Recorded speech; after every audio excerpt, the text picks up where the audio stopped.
జై తెలంగాణ. సారీ, మీ అందరికీ ముందుగా హృదయపూర్వకంగా క్షమించండి. ఎందుకంటే హైదరాబాద్ నుంచి వెళ్ళేందుకే కొద్దిగా ఆలస్యమైంది. మళ్ళీ మధ్యలో మన గుండారంలో మన సీనియర్ నాయకుడు శంకరన్న బాగాలేదు, ఆరోగ్యం అంటే అక్కడ కొద్దిసేపు ఆగాల్సి వచ్చింది. అందుకే కొద్దిగా ఆలస్యమైంది.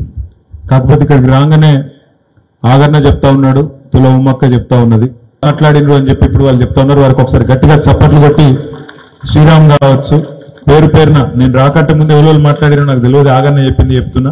అందరికి కూడా పేరు పేరున హృదయపూర్వకంగా అభినందనలు, నమస్కారాలు. గౌరవనీయులు పెద్దలు, ఈ కార్యక్రమ అధ్యక్షులు తమ్ముడు రాజిరెడ్డి గారు, గౌరవనీయులు జిల్లా పార్టీ అధ్యక్షులు అన్న ఆగన్న గారు, పెద్దలు, మన నియోజకవర్గానికి ఈ కరీంనగర్ కదనబేరి కార్యక్రమానికి దాని తర్వాత జరగబోయే పార్లమెంట్ ఎన్నికకు అబ్జర్వర్గా కోఆర్డినేటర్గా విచ్చేసిన మన కరీంనగర్ జిల్లా గత ఉమ్మడి జిల్లా పరిషత్ చైర్మన్ గారు, తెలంగాణ రాష్ట్ర సమితిలో ఆనాడు రాష్ట్ర మహిళా విభాగం అధ్యక్షురాలుగా పనిచేసిన సీనియర్ నాయకురాలు, ఉద్యమ బిడ్డ అక్క తుల ఉమ్మక్క గారు, గౌరవనీయులు పెద్దలు, మీ అందరికీ ఆప్తులు సుపరిచితులు టెస్కాప్ అధ్యక్షులు కొండూరి రవీంద్రరావు గారు, గౌరవ జెడ్పీటీసీ సోదరి కళావతి సురేష్ గారు, సోదరి ఎంపీపీ బుల్లా సంతోష్ గారు, గౌరవనీయులైన సెస్ డైరెక్టర్ అన్న సీనియర్ నాయకులు మల్లేశమన్న గారు, అదేవిధంగా మన వేదిక పైన ఉన్న సాగర్ అన్న కానీ, చాంద్ కానీ, అదేవిధంగా వేదిక మీద ఉన్న గౌరవనీయులైన మన పెద్దలు చీటి నరసింహరావు గారు, దరువు ఎల్లన్న గారు, వేదిక మీద ఉన్న మనం రాకంటే ముందు మాట్లాడిన మా తమ్ముళ్ళందరికీ, మన ఈరోజు వీర్నపల్లి మండలంలోని వివిధ గ్రామాల నుంచి ఇక్కడికి వచ్చేసిన మా సోదరులకు, మా ఆడబిడ్డలకు, మా పాత్రికేయ మిత్రులకు పేరు పేరున అందరికీ హృదయపూర్వకంగా నమస్కారాలు. నా గెలుపు కోసం కష్టపడ్డ ప్రతి ఒక్కరికి పేరు పేరున నా శిరస్సు వంచి మీకు ధన్యవాదాలు. వీర్నపల్లి మండలంలో మరి గతంలో పరిస్థితి ఎట్లుండే, ఈరోజు ఎట్లా ఉన్నది నాకంటే బాగా మీకే తెలుసు. తెలంగాణ రాక మునుపు ఆనాడు వీర్నపల్లి మండల కేంద్రం కావడమే కాకుండా, మండల అధికారులు మాత్రమే రావడమే కాకుండా, ఇవాళ 5 కోట్ల రూపాయలతో అద్భుతమైన హై స్కూల్ను కూడా కేసీఆర్ గారి దయతోని వీర్నపల్లి పిల్లల కోసం మనం అభివృద్ధి చేసుకున్నాం. అది మీ పక్కనే మీ కళ్ళ ముంగటే కనబడతా ఉన్నది. ఎన్నో రకాలుగా, 1-2 కాదు, ఎన్నో రకాలుగా గత 10 ఏళ్లలో మనం మండలాన్ని, మన గ్రామాన్ని, మన నియోజకవర్గాన్ని, కొత్తగా చేసుకున్న సిరిసిల్ల జిల్లాను అన్నింటినీ కూడా గత 10 ఏళ్లలో అభివృద్ధి చేసుకుంటూ ముందుకు పోయినాం. సరే, మీరేమో మాకు ఆశీర్వాదం ఇచ్చినారు. 5వసారి కూడా మళ్ళీ ఓటేసి 2009 నుంచి ఇప్పటి వరకు 5వ ఎన్నికల్లో కూడా ఓటేసి కేసీఆర్ గారి నాయకత్వంలోనే తెలంగాణ ముందుకు పోవాలి అని చెప్పి మీరు ఆశీర్వాదం ఇచ్చి మీరు గెలిపించారు. కానీ మరి దురదృష్టం, ఇతర జిల్లాల్లో, ఇతర నియోజకవర్గాల్లో, మన కరీంనగర్ జిల్లాలో కూడా కొన్ని నియోజకవర్గాల్లో కాంగ్రెస్ పార్టీ యొక్క కళ్ళబొల్లి మాటలు నమ్మి కొంతమంది మోసపోయి మన సోదరులు సోదరిమణులు ఆ పార్టీకి ఓటేసి గెలిపించడం, తద్వారా మనకు అధికారం పోయింది. మీకు గుర్తుండాల ఎన్నెన్ని మాటలు చెప్పినరు, పెద్ద పెద్ద మాటలు, పెద్ద పెద్ద డైలాగులు. బస్సు ఫ్రీ అన్నారు, బంగారం ఫ్రీ అన్నారు, కేసీఆర్ కళ్యాణ లక్ష్మి అని చెప్పి ₹1,00,000 ఇస్తాడు, నేను మీదికెళ్ళి తులం బంగారం ఇస్తా అన్నాడు. రైతన్నలనైతే ఎన్నెన్ని మాటలు చెప్పిండో మీకు యాదకుండాలి. మీరు ఇప్పటిదాకా లోన్ తీసుకున్న వాళ్ళు ఉంటే ఉరుకుండ్రి బ్యాంకుకు, జల్దీ ఓన్రి, నేను డిసెంబర్ 9 నాడు సీఎం అవుతున్నా, ఉరుక్కుంటూ పోయి 2 లక్షలు తెచ్చుకోండి, ఒక్క సంతకం పెట్టి మొత్తం మాఫ్ చేస్తా పోయింది అన్నారు. కేసీఆర్ రైతు బంధు 10,000 ఇస్తుండు, నేను 15,000 ఇస్తా, 15 రోజులు ఆగుమన్నారు. ఆడబిడ్డలకైతే చెప్పిండు, నెలకు కోడలుంటే 2,500, ముసలవ్వు ఉంటే నెలకు 4,000, ముసలాయన ఉంటే ఆయనకు మరొక 4,000, ఇంట్లో ఇద్దరుంటే కూడా, అవ్వా తాత ఇద్దరుంటే కూడా కేసీఆర్ ఒకరికే ఇచ్చిండు, నేను ఇద్దరికి ఇస్తా అన్నాడు. ఇట్లా 1 కాదు 2 కాదు, ఇక నోటికి ఎంత వస్తే అంత ఇగో చెప్పుకుంటా పోతే మేము మొన్న కూర్చొని కూడినాం. వీళ్ళు ఎన్ని చెప్పిర్రా నాయన మాటలు గినిగానం చెప్పిర్రు, ఎన్ని వెళ్ళినాయి అంటే ఇది మనం పెట్టలే పేరు. వాళ్ళు ఇచ్చిన హామీలు అన్ని కూడితే కరెక్ట్గా ఎన్ని వెళ్ళినాయి అంటే 420 హామీలు వెళ్ళినాయి. సరిగ్గా 420 హామీలు, ఎస్సీ డిక్లరేషను, ఎస్టీ డిక్లరేషను, వాళ్ళ మేనిఫెస్టోల, రైతు డిక్లరేషన్ల, మహిళా డిక్లరేషన్ల, యూత్ డిక్లరేషన్ల అన్ని కలిపి తీస్తే ఎన్ని వెళ్ళినాయి అంటే సరిగ్గా 420 హామీలు. సరిగ్గా హామీలు ఇచ్చిండ్రు, గద్దెనెక్కిండ్రు. మనం గట్టిగా మాట్లాడినాం అనుకో, అగో 100 రోజులు కూడా కాలే, ఇప్పుడే మాట్లాడతారు. గింత గిరితమైంది మీకు, ఆగం అవుతారు. మీరు 10 ఏళ్ళ అధికారం ఉన్నారు, మేము వచ్చి 100 రోజులు కాలే, ఇప్పుడే తిడతారా అన్నారు. మనం తిట్టలేదు, కొట్టలేదు, మనం ఏం అనలేదు. ఏమన్నాం? అయ్యా రేవంత్ రెడ్డి నువ్వే చెప్తివి కదా, ఏమన్నావు నువ్వు? డిసెంబర్ 9 నాడు సంతకం పెడతా 2 లక్షల లోన్ మాఫీ చేస్తా నువ్వు నమ్మి మా గిరిజన సోదరులు, మా గిరిజన రైతులు, దళిత రైతులు, బీసీ రైతులు, రైతులందరూ పోయి పొరికి ఉరికి తెచ్చుకున్నారు, లోన్లు తెచ్చుకున్నారు. తెచ్చుకున్న పాపానికి వాళ్ళు అడుగుతున్నారు ఇవాళ డిసెంబర్ 9 వాయే, జనవరి 9 వాయే, ఫిబ్రవరి 9 వాయే, ఈరోజు ఏమిటిది? మార్చి 9, 4వ నెలలో పడ్డది. మరి 4 నెలల్లో కనీసం అడగద్దా, గుర్తు చేయొద్దా? ఏమైనా రేవంత్ రెడ్డి బగ్గ నరికితే ఏమాయనంటే మళ్ళా అంటాడు, అగో నేను కూర్చోలేదు, కుర్చీ చదువుకోలేదు, ఆ చెంప ఈ చెంప వాయిస్తుండ్రు, ఇంత తొందర ఎందుకు మీకు అంటాడు. సరే యాదైతే చేయాలిగా, చేస్తున్నా. ఇంకొక మాట అడుగుతున్నా, మీరు గుర్తు తెచ్చుకోండి. ఏం మాటలు చెప్పిన మా ఆడబిడ్డలకి? కళ్యాణ లక్ష్మి కేసీఆర్ 1,00,000 ఇస్తుండో, నేను మీదికెళ్ళి తులం బంగారం ఇస్తా అన్నాడు. ఇక ఆడబిడ్డల సంగతి మీకు తెలుసు నాకంటే బాగా. ₹1,00,000 ఎక్కువ చూడరు కానీ బంగారం అంటే మాత్రం మళ్ళా కొద్దిగా పడిపోతారు, సెంటిమెంట్. దానికి ఆయనతో మురిసిపోతారు. మురిసిపోయినరు, బస్సు ఫ్రీ, బంగారం ఫ్రీ గానే గుద్దిండ్రు. గుద్దినాక ఇప్పుడే మా చెల్లె కళ చెప్పింది, మా మహిళా అధ్యక్షురాలు. బస్సుల పరిస్థితి ఏందో చెల్లె చెప్పింది. మనం కళలో కూడా అనుకోలేదు దృశ్యాలు. ఎసొంటొసంటి సీన్లు చూస్తున్నాం. డ్రైవర్ సీట్లకి వెళ్ళి ఎక్కుతుర్రు, కిటికీలకి వెళ్ళి దుక్కుతుర్రు, ఫుడ్ బోర్డు పట్టుకొని వెళ్ళాడుతుర్రు. ఏందమ్మా అంటే మొత్తం ఫ్రీ బస్సు, అదో కొత్త మోజు. ఓదిక్కేమో జుట్లు పట్టుకొని కొట్టుకుంటాను, చెప్పులు పట్టుకొని కొట్టుకుంటాను. మగవాళ్ళేమో వాళ్ళు టికెట్ కొనుక్కున్న వాళ్ళు వాళ్ళు తిడతాను, అరే మాకు సీట్ లేదు కొనుక్కున్న వాళ్ళు, కానీ వాళ్ళు తిట్టబట్టి. యువతలు ఆటో వాళ్ళు వీళ్ళు పెట్టబట్టి, మా కొంప ఊచుకున్నాడు, మార్పు అని మేమే గుద్దినాం, గుద్దితే అంత మా కొంప ఊచుకున్నాడని ఆటోలు తిట్టబట్టి. అంటే ఆలోచన లేకుండా ఆగమాగం చేస్తే ఇటువంటి ఫలితాలు ఉంటాయి. ఇదొక్కటే కాదు, ముఖ్యమంత్రి గారి మాటలు వినుండ్రి. చూస్తుండ్రా టీవీలలో, పేపర్లలో ఏం మాట్లాడుతుండో. సెక్రటేరియట్ పోయిండు, ఏమన్నాడు? నేను ఇక్కడ లంకె బిందెలు ఉంటాయనుకొని వచ్చినా, ఇక్కడ లంకె బిందెలు లేవు, మొత్తం ఖాళీ కుండలే ఉన్నాయి అంటుండు. ఇప్పుడు లంకె బిందెల కోసము గడ్డపారలు పట్టుకొని, తట్టపారలు పట్టుకొని, నెత్తి మీద దుప్పటి కప్పుకొని రాత్రి చీకట్లు ఎవడు తిరుగుతాడే? దొంగలు తిరుగుతారు. దొంగలు తిరిగే పని అది. మరి గా మాట గీన నోట్లకెళ్ళి ఎందుకు వస్తుందో నాకు తెలియదు. ఇదివరకు ఏం పని చేస్తున్నాను రేవంత్ రెడ్డి, కానీ గా మాట మాట్లాడతాడు. నిన్నగాక మొన్న మహబూబ్ నగర్లో మాట్లాడుతుండ్రు రేవంత్ రెడ్డి. ఆయన మాటలు మీరు వినే ఉంటారు, చూసే ఉంటారు. మనం ఇష్టం వచ్చినట్టు కేసీఆర్ని తిట్టుడు, మనం తిట్టుడు. ఏమంటాడు? నేను చూస్తా, మీ గొంతు కోస్తా, కత్తిరిస్తా, జేబుల కత్తెర పెట్టుకొని తిరుగుతున్నా నేను అంటుండు. జేబుల కత్తెరలు పెట్టుకొని ఎవడు తిరుగుతాడే? జేబు దొంగలు తిరుగుతారు. లంకె బిందెలు, జేబుల కత్తెరలు. అందుకే నేను అంటున్నాను, ఇవాళ తెలంగాణ ఒక దొంగ చేతిలో పడ్డది. దొంగ చేతికి తాళం ఇచ్చినట్టు తెలంగాణను, ఇంత కష్టపడి తెచ్చుకున్న తెలంగాణను ఒక దొంగ చేతిలో పెట్టినాం. చూస్తున్నారు ఏమవుతుందో. కరెంటు కష్టాలు చాలా అయినాయా? అవుతున్నాయా? మోటార్లు కాలుతున్నాయా? వీరినపల్లిలా కాలుతున్నాయా? లో వోల్టేజ్ చాలా అయిందా? మార్పు బాగుందా? నేను నిన్న కాక మొన్న కరీంనగర్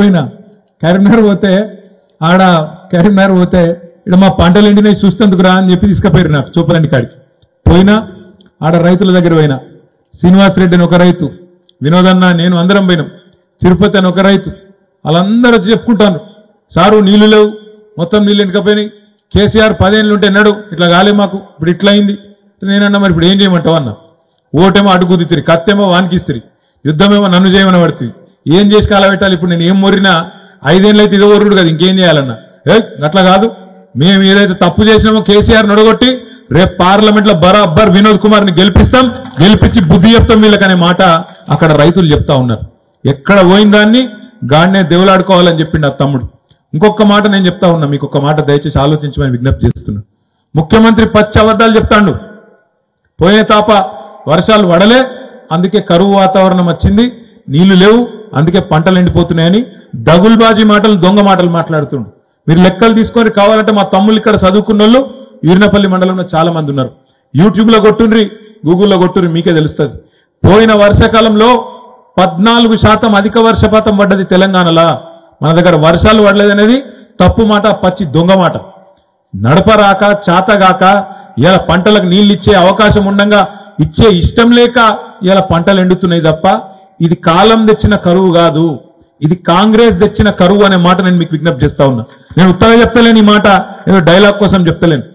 నిజంగా ఇవాళ మీరు చూస్తున్నారు టీవీలో, యూట్యూబ్లో కాంగ్రెస్ వాళ్ళు అంటుండ్రు కాళేశ్వరం కొట్టుకపోయింది, కేసీఆర్ మొత్తం పైసలు ఖరాబ్ చేసిండు, 1,00,000 కోట్లు ఖరాబ్ చేసిండు, తిన్నాడు అని దిక్కుమాలిన మాటలు మాట్లాడుతున్నారు. అసలు కాళేశ్వరం అంటే ఏందో కాంగ్రెస్ వానికి కాదెలవదు సున్నా తెలియదు, ఏం తెలియదు అని ఏది పడుతుంది నోటికి వచ్చినట్టు అర్రుడు, నోటికి వచ్చినట్టు మాట్లాడు. మీకన్నా తెలియాలే, మీకన్నా మీరు 10 మందికి చెప్పేటోళ్ళు కాబట్టి మీకన్నా తెలియాలన్న ఉద్దేశంతో ఒక 2 నిమిషాలు ఆ ప్రాజెక్టు గురించి కూడా అన్నాను ఊరకే జరండి దండం పెడతా. మీకన్నా తెలియాలన్న ఉద్దేశంతో నేను మీకు ఎక్స్ప్లెయిన్ చేసే ప్రయత్నం ఒక్కసారి చేస్తా. ఒకసారి తెలంగాణను మీరు అర్థం చేసుకుంటే, తెలంగాణ భౌగోళిక పరిస్థితి మీరు అర్థం చేసుకుంటే, తెలంగాణ ఎట్లుంటుందంటే మన రాష్ట్రము గిట్లా గుడిసెలు ఎక్కువ ఉంటుంది, గిట్లా ఏటవాలుగా ఉంటుంది.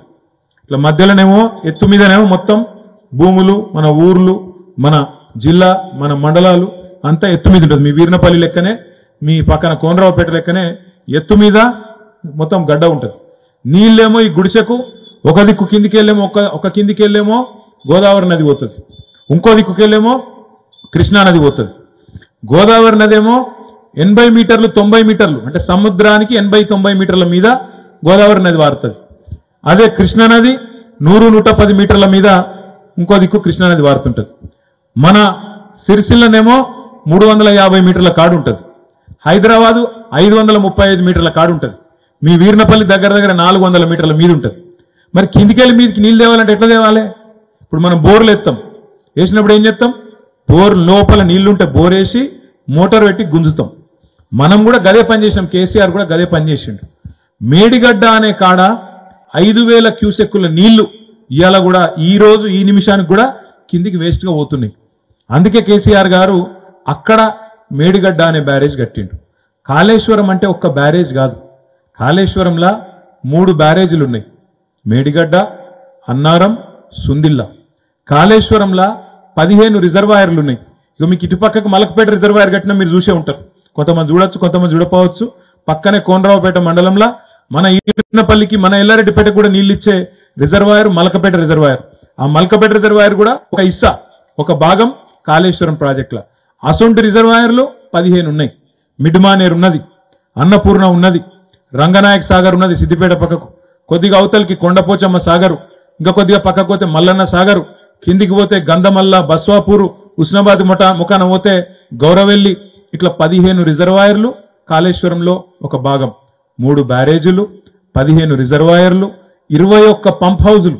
మరి నీళ్లను గుంజాలి గింత పెద్ద ఎత్తున, ఇంత పెద్ద పెద్ద రిజర్వాయర్లు నింపాలంటే చెరువు కాదు, మొత్తం నదినే మలపాలి, నదినే లేపాలి. లేపాలంటే రోజుకు 2 టీఎంసీల నీళ్లు గుంజాలంటే పెద్ద పెద్ద మోటార్లు పెట్టాలి. 2 టీఎంసీలు అంటే ఎంతరికైనా? హైదరాబాద్ పోయినరా మీరందరూ ఎప్పుడన్నా? హుస్సేన్ సాగర్ చూసిర్రా? హుస్సేన్ సాగర్ మొత్తం కలిపితే 1 టీఎంసీ అంటే రోజుకు 2 హుస్సేన్ సాగర్ల నీళ్లు గుంజాలి. ఆ గుంజి మేడిగడ్డకి వెళ్ళి లేపాలి, లేపి అందులో అన్నారంలో పోయాలి, అన్నారంలోకి వెళ్ళి లేపి సుందిలలో పోయాలి, సుందిలలోకి వెళ్ళి ఎల్లంపల్లిలో పోయాలి, ఎల్లంపల్లికి వెళ్ళి మిడ్మానేర్లో పోయాలి, మిడ్మానేర్లకి వెళ్ళి సొరంగ మార్గం ద్వారా మల్కపేటకి వెళ్ళి కిందికి కాలువల ద్వారా ఎల్లారెడ్డిపేట మీదుగా కంచర్ల మీదుగా అటు కిందికి సింగసముద్రం, అది ఒక్క దిక్కు పోతుంది. ఇంకో పాయ అటు ఇల్లంతకుంట మీదకి వెళ్ళి అన్నపూర్ణ, అవతలికి సిద్దిపేట, ఆ మీదికి అటు పోతే కొండపోచమ్మ సాగర్ 618 మీటర్ల మీద. అంటే నెత్తి మీద, తెలంగాణ నెత్తి మీద కుండ పెట్టినట్టు 618 మీటర్ల కాడ అక్కడ ఒక పెద్ద 15 టీఎంసీల రిజర్వాయర్. అటు పక్కకు మల్లన్న సాగరు 50 టీఎంసీల రిజర్వాయర్. మీరు పోయిన తాప అంతకుముందు తాప చూసిండ్రు మీరు. మన నర్మాల చెరువు ఏప్రిల్ నెలలో ఎండల్లో కూడా మత్తళ్ళు దుంకిన మాట వాస్తవమేనా కాదా? ఎట్లా దుంకిందంటే ఈ కాళేశ్వరంలో మేడిగడ్డ కాడ బటన్ ఒత్తితే ఒక్కొక్క స్టెప్ మేడిగడ్డకి వెళ్ళి అన్నారంకి వెళ్ళి సుందిల్లకి వెళ్ళి ఎల్లంపల్లికి వెళ్ళి మిడ్మానేరుకి వెళ్ళి అన్నపూర్ణకి వెళ్ళి మల్లన్న సాగరు, ఆడికెళ్ళి నీళ్ళు ఇడిచిపెడితే మన కుడెల్లివాగులో వచ్చినాం. కుడెల్లివాగులోకి వెళ్ళి నీళ్లు వాగెంబడబడి మొత్తం మనకు అప్పర్ మానేరుకు వస్తే నర్మాల చెరువు దుంకుతే, ఆ నర్మాల చెరువు గేట్లు ఎత్తితే కిందికి నీళ్ళు ఇడిచినాం. నీళ్ళు ఇడిచి మధ్యలో 11 చెక్ డ్యాంలు కట్టినాం. చెక్ డ్యాంలు కడితే ఏమైనాయి? ప్రతి చెక్ డ్యాం కాడ ఇవాళ బ్రహ్మాండంగా మీకు నీళ్లు నిలువ ఉన్నాయి. ఉత్తగానే జరగలే తెలంగాణలో వ్యవసాయం, ఉత్తగానే కాలే మొత్తం తెలంగాణ సస్యశ్యామలం, ఉత్తగానే కాలే తెలంగాణలో పంటలు ధాన్యం దిగుబడి గిన్ని జరిగింది. అని ఇవాళ అంటారు, ఒక కాంగ్రెస్ వాడు అంటాడు, అన్న మొత్తం కొట్టుకపోయింది అంటాడు. మొత్తం కొట్టుకోపోలేదురా నాయన, కాళేశ్వరం అనే దానిలో 100 భాగాలు ఉన్నాయి. 100 భాగాలలో ఒక్క భాగం, ఒక్క ముక్క మేడిగడ్డ. ఆ మేడిగడ్డ కూడా ఏంటంటే 1.6 కిలోమీటర్లు అంటే 1600 మీటర్ల పొడవైన బ్యారేజ్. అంటే దగ్గర దగ్గర మీ వీరినపల్లి ఈ మూలకెళ్ళి ఆ మూల ఉంటుంది 1600 మీటర్లు అంటే గంత పెద్ద బ్యారేజ్. ఆ 1600 మీటర్లల్లా 85 పిల్లర్లు ఉన్నాయి. 85 పిల్లర్లలో 2 పిల్లర్ల కాడ సమస్య వచ్చింది. దాన్ని పట్టుకొని మొత్తం కాళేశ్వరం కొట్టుకుపోయింది అంటాడు. జరిగింది ఏంటి అంటే ఆ 2 పిల్లర్ల సమస్య వచ్చింది. ఇప్పుడు నిజంగా బుద్ధున్న ముఖ్యమంత్రి అయితే ఏం చేయాలి? నేను ఉత్తగానే అంటలేను, ఇది కాలం తెచ్చిన కరువు కాదు, కాంగ్రెస్ వాడు తెచ్చిన కరువు అని ఎందుకంటున్నా అంటే, బుద్ధున్న ముఖ్యమంత్రి అయితే, రైతుల మీద ప్రేమున్న ముఖ్యమంత్రి అయితే ఏం చేయాలి? అధికారంలోకి వచ్చిన మర్నాడే ఈసారి వాతావరణ పరిస్థితి ఏంది, రైతుల బతికేంది అర్థం చేసుకోవాలి. అర్థం చేసుకుని ఏం చేయాలి? వెంటనే దానికి రిపేర్ చేయించాలి. నేను ఒక మాట మీకు చెప్తా, మీరు ఒక్కసారి మనసుకి ఎక్కించుకోండి. నేను కరీంనగర్ పోయినప్పుడు నాతో ఒక రైతు అన్న శ్రీనివాస్ రెడ్డి అని ఆయన అన్నాడు నాతో, అన్న కేసీఆర్ ఉంటే ఏం చేస్తున్నానో తెలియదు కానీ మాకు మాత్రం అమ్మతో నీళ్ళు ఇస్తుండే, ఈ పరిస్థితి కేసీఆర్ ఉంటే రాకపోతుండే అనే మాట అన్నాడు. ఇలా మొత్తం రాష్ట్రంలోని రైతుల మాట గదే, కేసీఆర్ ఉంటే ఏదో ఒకటి చేస్తుండే, నీళ్లు తెస్తుండే. నిజంగా కూడా కేసీఆర్ ఉంటే బరాబర్ నీళ్లు తెస్తుండే, మేడిగడ్డను రిపేర్ చేస్తుండే. ఎట్లా అంటారా? కేసీఆర్ డిసెంబర్ 3 నాడిగిన ముఖ్యమంత్రి అయితే అదే సాయంత్రం అదే రోజు మొత్తం కాంట్రాక్టర్లను బింట్రాక్టర్లను ఎవడైతే పనిచేస్తూ ఉంటాడో గుత్తేదారులను అందరిని పిలిపించి కూర్చోబెట్టి, నాకు మీరేం చేస్తారో తెలియదు, 2 నెలల మొత్తం మళ్ళా పకడ్బందీగా పొక్తా కావాలి, దానికోసం అవసరమైతే దేశంలో ఉండే 5000 టిప్పర్లు తీసుకురండి, 4000 ప్రొక్లైన్లు తీసుకురండి, మొత్తం ఆడ పని పెట్టుండ్రి, 2 నెలలు నాకు కావాలి, మా రైతులకు నీళ్ళు ఇస్తా అని చెప్పి గల్లబట్టి పని చేపిస్తుండే, కూర్చోబెట్టి పని చేస్తుండే. ఒక గది, ఒక ముఖ్యమంత్రికి ఉండవలసిన కమిట్మెంట్ గది. అంతేగాని బట్టగాల్చి మీదేయాలి, నేను గద్దెనెక్కినకు కూడా ఇంకా ఇదివరకు ఉన్నోని తిట్టాలి, ఎంతసేపు ఇష్టం వచ్చినట్టు మాట్లాడాలి, అడ్డంపడు. ఇలా నిజంగా మేడిగడ్డ రిపేర్ అయిపోతే ఆ నీళ్లు లిఫ్ట్ చేస్తే ఇలా తెలంగాణలో గోదావరి పరివాహక ప్రాంతంలో ఈ 13-14 జిల్లాల్లో 1 ఎకరం కూడా ఎండే అవసరం ఉండదు, 1 ఎకరానికి కూడా ఇవాళ ఇబ్బంది ఉండే పరిస్థితి ఉండదు. ఇలా వర్షకాలం అయిపోయి నీళ్లు నిల్వ ఉంచుకునే పరిస్థితి ఉంటుండే. ఎండాకాలంలో కూడా ఇలా బ్రహ్మాండంగా గొంతు ఎండిపోకుండా తాగునీటికి కూడా గోస లేకుండా చూసుకునే పరిస్థితి ఉంటుండే. అయినా ఇప్పటికైనా ఈ ముఖ్యమంత్రికి చిత్తశుద్ధి ఉంటే, బుద్ధి ఉంటే, రైతుల మీద ప్రేమ ఉంటే, ప్రజల మీద ప్రేమ ఉంటే వెంటనే రిపేర్లు చాలు చేయి. తిట్టుకుందాం, తర్వాత మస్తుగా తిట్టుకుందాం. నువ్వు దొంగ అంటే నువ్వు దొంగ, నువ్వు లంగ అంటే నువ్వు లంగ, ఈ మాటలు మస్తుగా అనుకోవచ్చు. ఎవడు దొంగనో ఎవడు లంగనో ప్రజలు తెలుస్తారు, దానికి తొందర ఏం లేదు. ముందు రిపేర్లు చేయి, రిపేర్లు చేసి వెంటనే ఆ నీళ్లు లిఫ్ట్ చేసే తరీకా ఉపాయం చూడు. రైతులు చచ్చిపోకముందే, రైతులు మళ్ళీ ఆత్మహత్యల పాలు కాకముందే దమ్ముంటే గా పని చేయి. గా పని చేయడు, తెల్లారులేస్తే ఏంది తిట్టుడే తిట్టుడిగా, ఒకటే తిట్టుడు, నోరెంతుంటే గంత. ముఖ్యమంత్రి అని మర్చిపోయాడు, నేను పేగులు మెడలు వేసుకుంటా అంటాడు. పేగులు మెడలు వేసుకుంటారు ఏమని అలిగాను? ఆయన ముఖ్యమంత్రి, పేగులు మెడలు వేసుకుంటా, నేను కత్తిరిస్తా, తోకలు కత్తిరిస్తా, లాగుల తొండలు విడిచిపెడతా, ఇవా ముఖ్యమంత్రి మాట్లాడే మాటలు? నిజంగా కరెక్ట్గా చెప్పిండు. అప్పట్లో అడిగిన ఆయనను ఎలక్షన్ ముందు, మరి నీకు ఇదివరకు అనుభవం లేదు కదా సారు, ఎట్లా నడుపుతావు నువ్వు అంటే ఏమన్నాడు? ఏముందివా ముఖ్యమంత్రి పదవి అంటే గుంపు మేస్త్రి పదవి, ఏమున్నది గుంపు మేస్త్రి పని, ఒక గట్లని నడుపుతాండి, ఏందో తెలియదు, పిచ్చివని చేతిలో రాయి లెక్క అయిపోయింది. మిమ్మల్ని అందరినీ నేను ఒకటే కోరుతున్నా, ఇలా మాటలు మస్తుగా చెప్పచ్చు, ఫోటోలు మస్తుగా దిగచ్చు, నరకుడు మస్తుగా నరకచ్చు. కేసీఆర్ ఇచ్చిన ఉద్యోగాలకు మంచిగా పత్రాలు మాత్రం మనం ఇవ్వచ్చు. ఇప్పుడు 30,000 ఉద్యోగాలు ఇచ్చినా అని చెప్తుండ్రు రేవంత్ రెడ్డి. ఏది 3 నెలల లోపలనే 30,000 ఉద్యోగాలు ఇచ్చినట్టు మొగోడు. నేను అడుగుతున్నా మిమ్మల్ని అందరినీ, నిజంగానే అడుగుతున్నా. ఈ మాట అంటున్నందుకు నాకు కూడా కొద్దిగా సిగ్గనిపిస్తుంది కానీ అంటున్నా, తప్పలేదు. నాకు తెలియక అడుగుతానే, పెళ్లి కాకముందే సంసారం చేయకముందే పిల్లలు పుడతారే?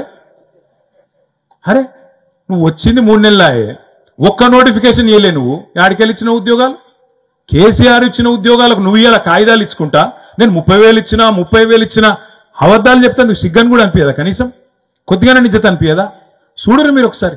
కేసీఆర్ ఇచ్చిన ఉద్యోగాలకేమో కాయిదాలు ఇచ్చుకుంటే నేను ఇచ్చినా అని చెప్తాడు, కేసీఆర్ కట్టిన ఫ్లైఓవర్లకు రిబ్బన్లు కట్ చేసుకుంటా నేను కట్టినా అని చెప్తాడు హైదరాబాద్లో. ఇట్లా ఈ రోజు ఈ ముఖ్యమంత్రి పరిస్థితి ఎట్లుందంటే, చేయాల్సిన పనేమో చెత్తలేడు. రైతు బంధు పడ్డదా అందరికీ? వీరినపల్లిలా ఎవరోళ్ళకు పడలేదు, ఒక శైలా పట్టుదే పడలే. మరి నరికింటి కింద బాగా 10,000 ఏముంది, 15,000 ఇస్తా. మరి అడుగురి, మన రైతు సోదరులను అడుగురి, మార్పు మంచిగున్నా. అదే మరి కేసీఆర్ ఉన్నప్పుడేమో కడుపుల సల్లగా కదలకుండా, మీరు అటు ఇటు చూసకుండా, మీరు ఏ రోడ్ ఎక్కకుండా, ఏ బాధ పడకుండా వారం రోజుల లోపల టింగు టింగు టింగు అనుకుంటా మంచిగా రైతు బంధు పడుతుండే, నీళ్లకు గోస లేకుండే, కరెంటుకు గోస లేకుండే, తిప్పలు లేకుండే, మంచిగా ఏ బాధ లేకుండా అన్ని వస్తుండే టైంకు. అందుకే మీరేమనుకున్నారు, ఇక కేసీఆర్ ఉన్నాయి, ఇచ్చినాయి అన్ని ఉన్నాయి కదా, మంచిగానే ఉన్నాయి కదా, ఇది వీడవడే కొద్దిగా ఎక్కువిత్తా అంటుండే, కొద్దిగా దీని సంగతి ఏందో చూద్దాం అనుకున్నారు. అంతేనా నేను చెప్పింది కరెక్టేనా? మోసపోయిండ్రు. అప్పుడే చెప్పిండు కేసీఆర్, మోసపోతే గోసపడతారు, ఆగమైతారు అని చెప్పిండు.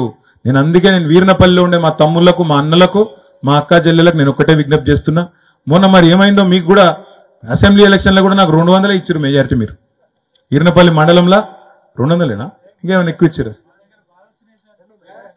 ఏడ బాగా వచ్చినాయి? మొత్తం మండలం తమ్ముడు దినకరు, మొత్తం మండలం తమ్మి, ఓ వీర్నపల్లి గ్రామం కాదు. తమ్ముడు సర్పంచ్ కాబట్టి ఈ ఊరు కాబట్టి ఈ ఊరు లెక్కనే చెప్తున్నా. అట్లా కాదు, మొత్తం మండలం చూస్తే మనకు వచ్చింది 200 మెజారిటీ. సరే 200 కూడా నాకు ఎక్కువనే, ఎందుకంటే నేను మొదటిసారి ఎమ్మెల్యే గెలిచిందే 170 కొడుతాను, దానికంటే ఎక్కువనే వచ్చినాయి కానీ ఒకటే మండలంలో, దానికి బాధ లేదు. కానీ ఈసారి వినోద్ కుమార్ గారి ఎలక్షన్లో మాత్రం 200 మాత్రం సరిపోదు. ఈ బండి సంజయ్ అంటే ఆయనకు బుద్ధి చెప్పాలంటే మాత్రం 200 సరిపోదు. దయచేసి ఒక 4-5 వేల ఓట్ల మెజారిటీ వినోద్ కుమార్ గారికి ఇచ్చే విధంగా దయచేసి మీరు తీర్పు ఇవ్వాలని నేను కోరుతున్నాను. ఎందుకంటే 1-2 కాదు, గిన్ని హామీలు ఇచ్చిరు వాళ్ళు. చదువుకోరు దయచేసి. నేను చెప్పేది ఏది కూడా వాళ్ళు చెప్పిన మాట చెప్తున్నా తప్ప నేను నా మాట చెప్తలేను, నా కవిత్వం కాదు. మొత్తం కాంగ్రెస్ ఇచ్చిన హామీలు, గిరిజనులకు ఏం హామీ ఇచ్చిండ్రు, మహిళలకు ఏం హామీలు ఇచ్చిండ్రు, మొత్తం 420 హామీలు ఏమి ఇచ్చిండ్రో కాంగ్రెస్ వాళ్ళు మరి కర్రు కాల్చి వాత పెట్టాలి. మనం నిజంగా కొంత బుగులు పెట్టకపోతే, భయపెట్టకపోతే కూడా వాడిగా ఇటనే మోసం చేసుకుంటూ పోతూనే ఉంటాడు. కాబట్టి కంపల్సరీ ఈసారి జిద్దు మీద మీరే వినోద్ కుమార్ అన్నట్టు, మీరే అభ్యర్థి అన్నట్టు మన వాళ్ళందరూ పనిచేయాలి. మొన్న కొద్దిగా డీలా పడ్డారు మీరు, మన అసెంబ్లీలో కొద్దిగా డీలా పడ్డారు. ఎందుకో ఇక మమ్మల్ని కొద్దిగా తగ్గుతూనే బాగుండు అనుకున్నట్టున్నారు, కొద్దిగా తగ్గించిర్రు, నా మెజారిటీ కూడా కొద్దిగా తగ్గించిర్రు, పర్వాలేదు. ఈసారన్నా ఆ కోపం అనేది పక్కకు పెట్టుర్రి. జర మన క్యాండిడేటు, మన పార్టీ గెలిపించుకోవాలి, కింద మీద పడైనా సరే తనలాడాలి. మా రంగంపేటలో కూడా నా మీద కోపం వచ్చింది, ఎందుకంటే పట్టాలు ఇచ్చిండు అంతేనా. మా ప్రభాకర్ పక్కన అందరు నవ్వుతురు, హనుమాన్లను అందరు నవ్వుతుర్రు. తెలుసు మాకు మీ కోపం మీద దొరికే. పట్టాలు ఇచ్చిండు, ఇంకా రైతు బంధు రాలే, ఏం సంగతి? 10 నంబర్ కలెక్టర్ గారితో నిన్న కూడా మాట్లాడినా, కోర్టు ఆర్డర్ వచ్చింది, చేస్తా సార్ అయిపోయిందని చెప్పారు. జర సంజాయించుకోండి. నేను మాట ఇచ్చి మోసం చేస్తాను కాదు, మీకు పట్టాలు ఇచ్చినంటే బరాబర్ ఆలోచించే ఇచ్చిన తప్ప వాడెవడో వచ్చి మీరు మోసం చేయగానే మీరు మోసపోయినరు, వాడు చెప్పింది నమ్మిరు, నాకు రంగంపేటలో మెజారిటీ ఇవ్వలేదు, మీరు అటెండ్ చేసి అంతేనా. అయితే రవీంద్రరావు గారు ఏం చేస్తుండంటే, రేవంత్ రెడ్డి తప్పు కాదు, రేవంత్ రెడ్డి పాపం నిజాయితీగా చెప్పిండు, మోసపోయింది మాత్రం మనోళ్ళే అని చెప్తాను. నిజంగా రేవంత్ రెడ్డి ఒక మాట స్పష్టంగా చెప్పిండు. ఏం చెప్పిండు? ప్రజలు మోసపోవాలనే కోరుకుంటారు. టీవీలోనే చెప్పిండు, ఆయన సాటుమాట కూడా చెప్పలేదు, మీరు చూసి ఉండొచ్చు వీడియో. మోసపోవాలనే కోరుకుంటారు, మోసపు మాటలే నమ్ముతారు, అందుకే మేము మోసం చేస్తాం. ఇది కూడా నిజాయితీగా చెప్పిండు రేవంత్ రెడ్డి. ఆయన తప్పేం కాదు, తప్పు మనదే, తప్పు బరాబర్ మనదే. చెప్తారు కదా ఏదో పాత సామెత, గొర్రె ఎవరు నమ్ముతుంది, ఇక గంతే, అంతకంటే ఎక్కువ చెప్ప. అందుకే ఈసారి మాత్రం ఖచ్చితంగా మనం తప్పకుండా మన పార్టీని, మన అభ్యర్థిని గెలిపించుకుందాం. ఇక ఇంకొక పార్టీ ఉన్నది బీజేపీ. ఇక వాళ్ళు ఏం చేసిరా మీరు ఈ 5 ఏళ్లలో ఎంపీ గారు అని బండి సంజయ్ గారిని అడిగితే ఆయన మీకు ఒకటే చెప్తాడు, ఈరినపల్లికి వస్తే వచ్చిండా, ఎన్నడని వచ్చిండా, మొన్న మొదటిసారి వచ్చిండా. ఈరినపల్లికి ఎన్ని లక్షల కోట్ల రూపాయలు తెచ్చిండే? మోడీ ఆయన జేబులోనే ఉంటాడు కదా. ఎన్ని పైసలు ఇచ్చిండు వీరినపల్లికి? కేంద్ర ప్రభుత్వంకి వెళ్ళి ఎన్ని తెచ్చిండట? ఒక బడి కట్టిండ, గిట్లా ఒక గుడి కట్టిండ, పోనీ తెల్లారులెత్తే దేశం ధర్మం అంటాడు కదా, రాముడు మావోడే అంటాడు కదా, జై శ్రీరామ్ అంటాడు కదా, ఒక గుడి కట్టిండా, ఓ సేవాలాల్ గుడి కట్టిండా ఆయనన్నా? ఏం చేసిండు మరి బండి సంజయ్ ఈ 5 ఏళ్ళు?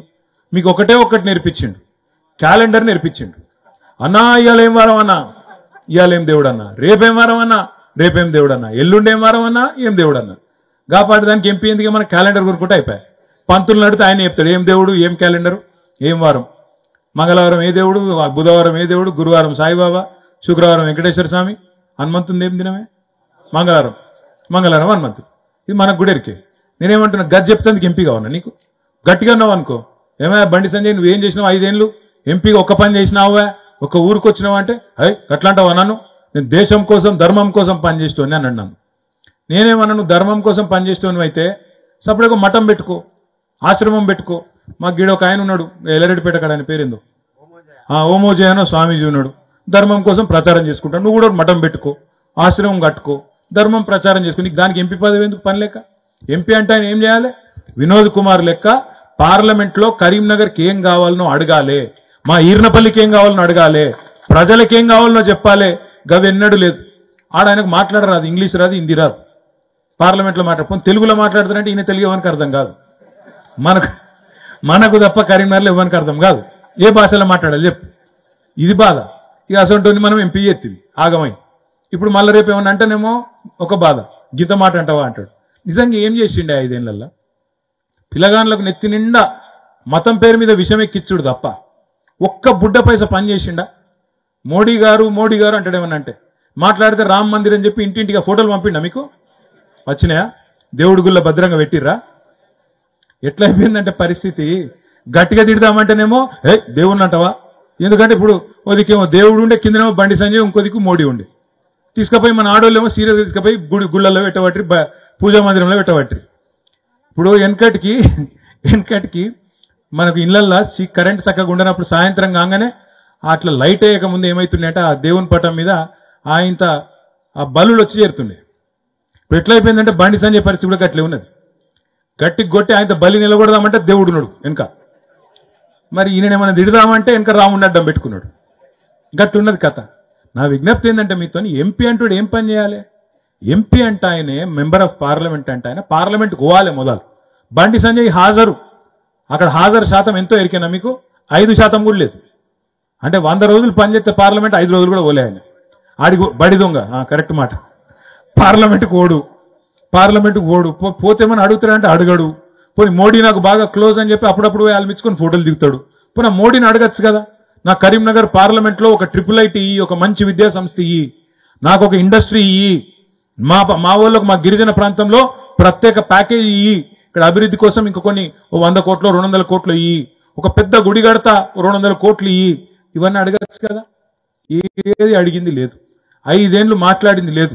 ఇక్కడ కేసీఆర్ని తిట్టాలి, ఊరి మీద వాడాలి, బొబ్బ పెట్టాలి, పిల్లగాళ్ళని ఎత్తి ఖరాబ్ చేయాలి. ఏంద్రా అంటే హిందూ ముస్లిం, హిందూ క్రిస్టియన్, హిందువై జీవించు, హిందువై గర్వించు.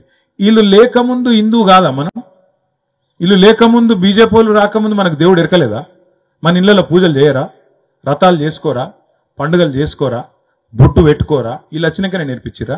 వీళ్ళే వచ్చి దేవుడిని ఉట్టించి, వీళ్ళే వచ్చి మొత్తం దేవుడేందో మనకు పరిచయం చేసి, వీళ్ళు దేవునికి మనకు మధ్యన అదేదో అంబికా దర్బార్ బత్తి లెక్క భగవంతునికి భక్తునికి అనుసంధానం లెక్క బిళ్ళపియబట్టే.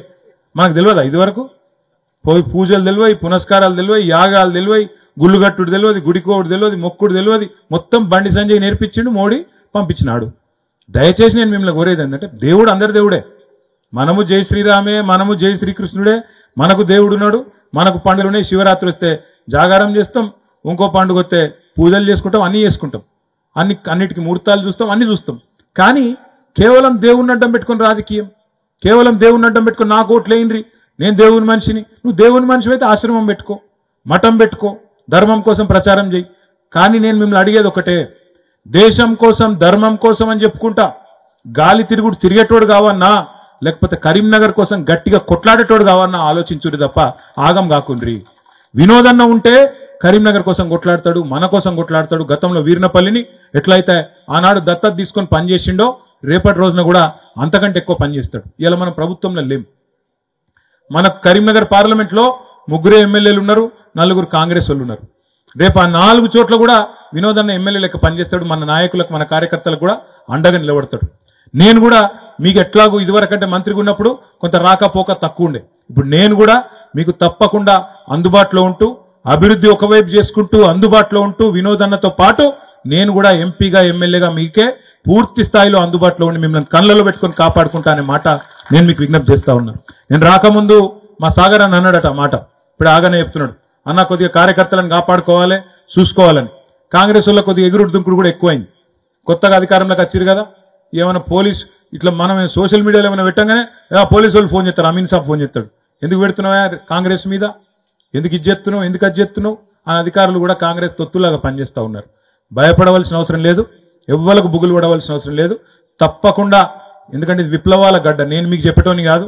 వీర్నపల్లి అంటేనే, ఎల్లారెడ్డిపేట మండలం అంటేనే, సిరిసిల్ల నియోజకవర్గం, కరీంనగర్ జిల్లా అంటేనే ఇది విప్లవాల గడ్డ. ఈ ఈ నేలలోనే ఈ గాలిలోనే ప్రశ్నించే తత్వం ఉంది, పోరాడే తత్వం ఉంది. కాబట్టి ఎవ్వనికి భయపడే అవసరం లేదు. ఎవడు మన ఇంటికి కూడా వీకిటోడు ఎవడు లేడు. కాకపోతే కొత్త మురిపం, కొత్త బిచ్చగాళ్ళు కదా. నిన్న కాక మన అధికారంలోకి వచ్చారు కాబట్టి ఎగురుడు దుంకుడు కొద్దిగా ఎక్కువ ఉంటుంది, డైలాగులు ఎక్కువ ఉంటాయి. భయపడకురి. బుద్ధి చెప్పాలంటే మాత్రం ఇప్పుడు దుర్భిక్ష పరిస్థితులు వచ్చినాయి, కరువు మళ్ళొక్కసారి తరుముకొని వస్తున్నది. ఎందుకంటే ఈ ముఖ్యమంత్రికి ఆయన ప్రభుత్వానికి చిత్తశుద్ధి లేదు, వాళ్ళకు కనీసం రైతులను కాపాడుకోవాలన్న సోయి కూడా లేదు. మరి అట్లాంటప్పుడు ప్రభుత్వం మీద కొట్లాడాలంటే మన గొంతు ఉండాలి. మన గొంతు ఉండాలంటే మీ ఓట్లతో మాకు దీవెన ఇవ్వాలి. దయచేసి నేను మిమ్మల్ని కోరేది, మిమ్మల్ని ప్రార్థించేది, వీర్నపల్లి మండలంలోని ప్రతి గ్రామంలో, వీర్నపల్లి మండలంలోని ప్రతి గులాబీ సైనికుడు, ప్రతి గులాబీ బిడ్డ, ఈ జెండా కప్పుకున్న ప్రతి ఒక్కరు మేమే అభ్యర్థి, నేనే నిలబడ్డా, మా కేసీఆర్ నన్నే పంపించిండి అన్నట్టుగా, నేనే వినోద్ కుమార్ అన్నట్టు దయచేసి మీరు ఒక్కొక్కరు మరి హృదయపూర్వకంగా కష్టం చేసి ఒక్క 10-15 రోజులు గట్టిగా మీరు అనుకుంటే తప్పకుండా మనకు మంచి ఆదరణ వస్తుంది. ఎందుకు ఓటేయాలి కేసీఆర్కు అంటే ఇలా మీకు ఎక్కడ పడితే అక్కడ మీకు బోలెడు ఉన్నాయి. ఆడపిల్లలకి ఇచ్చిన కళ్యాణ లక్ష్మి కావచ్చు, రైతులకు ఇచ్చిన రైతు బంధు కావచ్చు, ఊర్లలో ఇచ్చిన రోడ్లు కావచ్చు, మనం వ్యవసాయానికి మనం చేసిన చక్కటి పనులు, నీళ్లు తెచ్చిన విధానం కానీ, మల్కపేట రిజర్వాయర్ నింపిన విధానం కానీ, వీర్నపల్లికి లిఫ్ట్ పెట్టిన విధానం కానీ, ఇట్లా చెప్తే 1-2 కాదు ఎన్నో ఉన్నాయి. ఎందుకు వేయాలి ఓటు కేసీఆర్ కంటే కారణాలు ఎన్నో ఉన్నాయి. గిరిజనులకు రిజర్వేషన్ 6% నుంచి 10% పెంచింది కానీ, తాండాలు 10 కొత్త గ్రామ పంచాయతీలు అయినాయి మన దగ్గర. తాండాలు పంచాయతీలు చేసి మా గిరిజనులకే, మా తాండాలో మా రాజ్యం, మా ఈర్నపల్లి కింద మేము ఉండం, మా తాండాలో మేము ఉంటాం అన్నారు. ఇలా తాండాలు గ్రామ పంచాయతీలు అయినాయి. 10 కొత్త గ్రామ పంచాయతీలు అయినాయి ఒక్క మీ వీర్నపల్లి మండలంలో. ఇట్లా గిరిజనులకు స్వయం పాలన అధికారం ఇచ్చినందుకు కానీ, పోడు భూములకు పట్టాలు ఇచ్చినందుకు కానీ ఎన్నో కారణాలు ఉన్నాయి ఎందుకు ఓటేయాలి కేసీఆర్కు అంటే. అదే మరి బండి సంజయ్కి ఎందుకు వేయాలంటే ఒక్క కారణం లేదు. కాంగ్రెస్కి ఎందుకు వేయాలంటే ఇవాళ వాళ్ళకి చెప్పుకునేందుకు ఏం లేదు. ఎందుకంటే పైసలు అవసరం లేని పనులేమో చేసినట్టు చూపెడతాడు. కానీ ఎక్కడనైతే పెద్ద పెద్ద హామీలు ఇచ్చిండో, 1,67,00,000 మంది ఆడబిడ్డలకు నెలకు 2,500 రూపాయలు ఇస్తా అన్నాడు. ఇంతవరకు అతి లేదు గతి లేదు. రైతులకు 40 లక్షల మంది రైతులకు 2 లక్షల రుణమాఫీ చేస్తా అన్నాడు. దాని మీద కదలిక లేదు. 500 బోనస్ ఇస్తా అన్నాడు క్వింటాల్కు. మరి రైతన్నలను కూడా అడుగుతున్నా, ఏప్రిల్ 15కో 20 ఎప్పుడు కోతలు చాలైతే మీ వీర్నపల్లిలో? ఏప్రిల్ ఎప్పుడు? మరి మనం ఇప్పుడు గట్టిగా అడగాలి. మరి ఈసారి కన్నా బోనస్ ఇస్తావా ఇయ్యవా నీ సంగతి ఏందని అడగాలి. ఎందుకంటే ఎండిన పంటలు ఎండినాయి, మిగిలిన బతికిన పంటలను కాపాడుకోవాలి కదా, వాటికి బోనస్ ఇవ్వాలి కదా. బోనస్ క్వింటాల్కి 500 ఖచ్చితంగా ఇవ్వాలి. ఒకసారి తప్పించుకున్నాడు, నేను ఇప్పుడే గద్దెకెక్కిన నాకే మెరక అని చెప్పి డిసెంబర్లో తప్పించుకున్నాడు. అప్పటికే కోతలు చాలైనాయి. సరే మనం కూడా ఊకున్నాం. ఈసారి ఊకునేది లేదు. ఈ ఎండాకాలం పంట మాత్రం ఖచ్చితంగా బోనస్ ఇచ్చి తీరాల్సిందే 500 రూపాయలు. కానీ నాకు తెలుసు రేవంత్ రెడ్డి హుషారుగాడు ఏం చెప్తాడు, అరే ఎలక్షన్ కోడ్ వచ్చింది పోయి నేనేం చెప్తా అంటాడు. అందుకే మనం ఏం చెప్పాలంటే ఎలక్షన్ కోడ్ రాకముందే జీవోది, ఎలక్షన్ కోడ్ రాకముందే జీవోది. మార్చి 13కో 14కో ఎలక్షన్ కోడ్ వస్తుంది అంటాను. దానికంటే ముందే ఆర్డర్ తీస్తే ఏమవుతుంది, కోడ్ అడ్డం రాదు. అర్థమైందా మీకు? ఆర్డర్ తీసినాం అనుకో, తర్వాత ఎలక్షన్ వాడు ఆపడు, కమిషన్ వాడు ఆపడు, బోనస్ ఇచ్చుకోవచ్చు.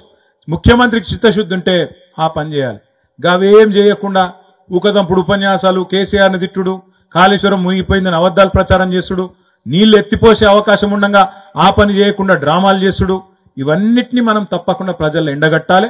దొంగ ప్రచారాలు చేసే కాంగ్రెస్ నాయకులను తప్పకుండా నిలదీయాలి.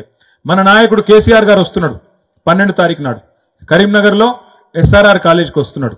నేను ఇప్పుడే ఆగన్నకు చెప్పినా, రాజిరెడ్డికి చెప్పినా, మన సీనియర్ నాయకులందరూ కూడా చెప్పినా, మన వీర్నపల్లికి వెళ్ళి కూడా కనీసం ఒక 2000కు తగ్గకుండా దయచేసి మీరు రావాలి, 2000 మంది రావాలి. మా తమ్ముళ్ళు యువకులు ఉత్సాహవంతులు. ఎందుకంటే మనం ఏ పని కరీంనగర్లో SRR కాలేజీలో చాలు చేసినా సక్సెస్ అయినాం. ఈసారి కూడా తప్పకుండా అక్కడికి వెళ్ళి చాలు చేద్దాం. జాన్సన్ ఒకసారి అక్కడి నుంచి చాలు చేస్తున్నాం. మీరు అందరూ కూడా కరీంనగర్ కథన బేరిలో పాల్గొనాలని చెప్పి కూడా విజ్ఞప్తి చేస్తూ 12 తారీఖు నాడు మధ్యాహ్నం 3:30-4 గంటలకు మరి బ్రహ్మాండంగా ఈ సభ జరుగుతుంది.